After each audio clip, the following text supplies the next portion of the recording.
more in classrooms, lessons, and exams. It has truly been a second home, a place where I learned, grew, and discovered myself. It also took me back to those days when everyone around me was naturally addressed by their own names.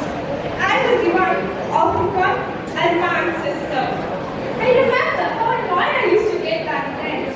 But today, I realize that the journey to become Attapur did not happen on its own. It was shaped and guided at every step. For that, I owe the deepest gratitude to my teachers. Thank you for your guidance, patience, and belief in me. From the very first day till today, your encouragement and support have shaped not only my academic journey, but also the person I am becoming. Every lesson and word of motivation has played an important role in my life. This school has taught me lessons far beyond textbooks, values, confidence, and respect.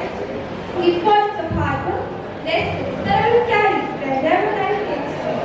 Last but not least, I'm deeply grateful to my friends. Thank you for the laughter, the memories,